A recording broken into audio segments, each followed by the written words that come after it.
यह वीडियो भी काल्पनिक है। पिछले वाले की तरह यह भी इमेजिनेशन में देखिए। इसे कृपया करके दिल पे ना लीजिए, कहीं और लीजिए और फिर भी ऑफेंड हो गए। इस दुनिया में मैं अकेला इंसान हूँ।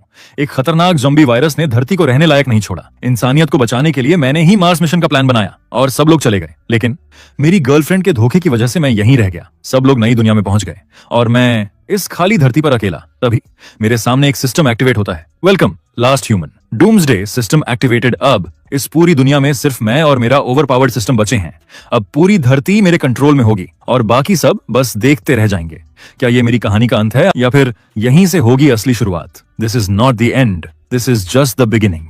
सीरीज की शुरुआत में हम देखते हैं साल 2036 का एक dark end of the world type scene, जहां पूरी धरती बर्बाद हो चुकी है। चारों तरफ ज़ॉम्बी चीख रहे हैं, लोग जान बचाने के लिए भाग रहे हैं और इस उजड़े हुए प्लेनेट का नाम है ब्लू स्टार, जो अब इंसानों के रहने लायक नहीं बचा है, पूरी तरह ज़ॉम्बी अटैक के नीचे जा चुका है। ऐसे में दो बड़ी ऑर्गेनाइजेशन के टू कंट्री और सोमा ग्रुप एक लास्ट होप के तौर पर मार्स जाने की प्लानिंग करते हैं। रॉकेट लॉन्च किया जाता है ताकि किसी तरह ह्यूमन एग्जिस्टेंस बच सके। उसी वक्त मैं जान बचाते हुए रॉकेट की तरफ भाग रहा होता हूँ और चिल्ला रहा हूँ, रुको मेरे लिए रुको, मैं अभी तक शिप में एंटर नहीं हुआ। तभी अचानक सोमा ग्रुप के चेयरमैन का बेटा और मेरी गर्लफ्रेंड शिप से बाहर आते हैं। मुझे लगता है वे मुझे बचाने आए हैं, लेकिन प्लॉट ट्विस्ट, मेरी ही गर्लफ्रेंड मुझे धोखा देकर जोर से किक मारती है और मैं शिप से नीचे गिर जाता हूँ। मैं बस खामोशी से उन दोनों को देखता रह जाता हूँ, जैसे मेरा दिल भी उसी पल क्रैश हो गया हो। चेयरमैन का बेटा स्मर्क करते हुए पूछता है, ये तुम्हारा बॉयफ्रेंड था क्या? और फिर खुद ही बोलता है ओह, वो तो एक एकेडमिशियन था, लेकिन बहुत ज्यादा एरोगेंट भी था। मेरी गर्लफ्रेंड हंसते हुए कहती है, तुमने सच में सोचा था कि हम तुम्हें मार्स ले जाएंगे? Thank you for help. अब तुम यहीं इस डूम्ड वर्ल्ड में सरवाइव करो। और दोनों हंसते हुए शिप में वापस चले जाते हैं और देखते ही देखते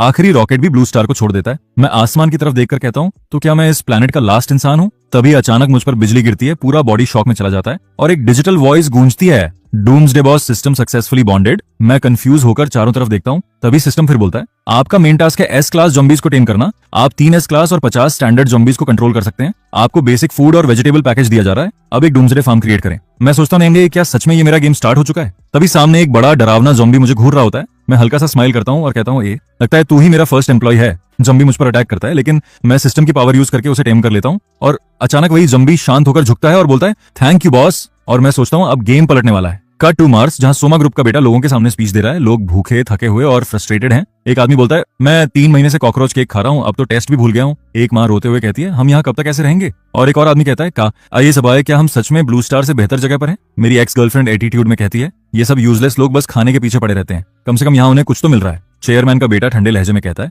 अगले महीने से जो भी मिसबिहेव करेगा उसे माइनिंग सेक्टर भेजा जाएगा, जहां सर्वाइवल चांस 0 है। और मेरी एक्स हल्की हंसी हंसती है, जैसे ये सब उसके लिए एक शो हो। फिर वो स्पीच देने आ गया था। हेलो सिटीजन, मुझे पता है आपको यहाँ बहुत प्रॉब्लम्स फेस करनी पड़ रही हैं, ना सही खाना, ना सही नींद, ना कोई फ्रीडम, लेकिन एक बात सोचिए, आपको सेकंड लाइफ मिला है। सिर्फ